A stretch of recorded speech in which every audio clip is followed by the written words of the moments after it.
Hey guys, welcome back to the channel. So in the last video I talked about how I felt about the game and all that stuff. I also mentioned that I will be making more videos talking about the basics of the game so you know what to expect and what to do before the game launches. This is the first of those videos and I would like to cover what I think new players, like myself when I first tried the closed beta, should prioritize at the beginning of the game. Just as a disclaimer, some of the footage I will be using might not come from the current Chinese build of the game, but instead from my global closed beta gameplay, and I've explained why that is. Yes, in the last video. So some of the details might be subject to change, but the general concept should be the same. At the start of the game, after some animation, you'll be led to this screen. This is where you choose which character your traveler will be. Choosing the brother or the sister does not really affect the gameplay whatsoever. They're mechanically the same and you can choose the one to your liking. I think we all know who I'll be picking. After you've chosen your character, you'll be given a few minutes of tutorial in the name of story quest. Get those done and you should end up in the town meeting Jean and Lisa for the first time.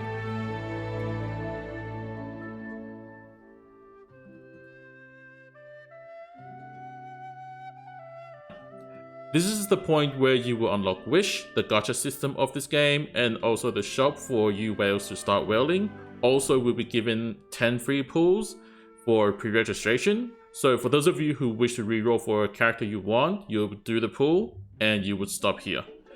The time it takes from the start to reach this point, assuming you click through all the dialogue as fast as you can, should take roughly 20 minutes. For those of us who are fine with our beginner's role, which guarantees the character Noelle, like this one,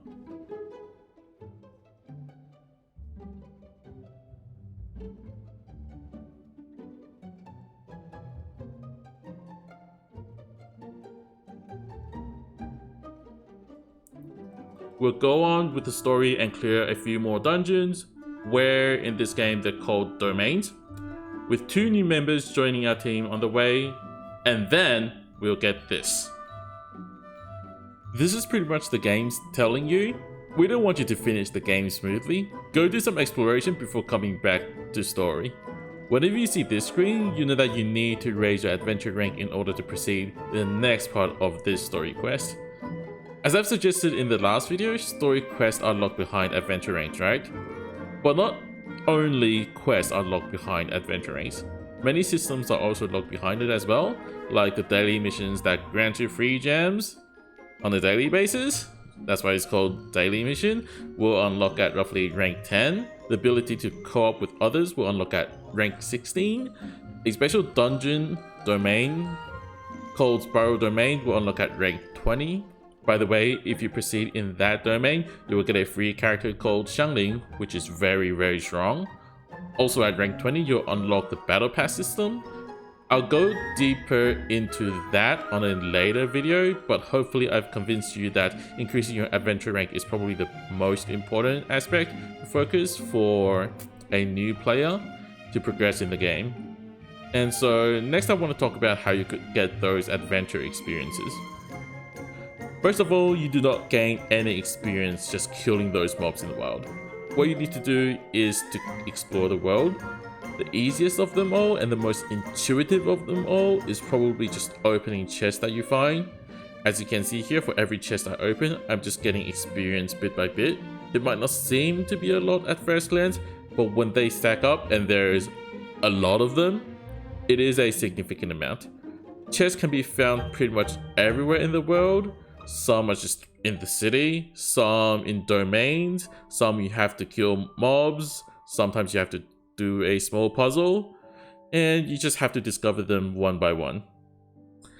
The second way to obtain experience is by unlocking teleport waypoints like this, and the third way is to unveil more areas on your map by visiting a statue of 7 or offer the statue with these anemoculus, or like these iris looking things you find in the world, like the star you can see on the mini-map right now. These will also increase your maximum stamina for you to run, climb, swim, or glide for a longer period of time, which is very important for exploring the world. At last, you have this resource called original resin. These are similar to your typical account stamina. You can think of sanity in Arknight, AP in FGOs, things of that nature. These replenishes at 8 minutes per point, if my calculation is right, with the max being 120, so it will take just about 16 hours to fully recover, and using resin on anything will grant you experience. This I will talk more about on the daily things that you do video that will be coming later this week, hopefully. So hopefully after this video you've got some basic idea of what to do at the start. If you wish to learn more about the basics of the game, feel free to subscribe to the channel, as I will be releasing more of these basics videos this week before the game releases. If you don't know what the game is about, you can really just go find any other video. There's quite a bit of it, but I also talked about a bit of the game in my previous video. And so hopefully you guys can't wait for the game as I am. And don't forget, the game releases on 28th of September, Monday, but the pre-download begins on 26th, the Saturday. So, thank you for watching. I'll see you guys in the next video. Bye!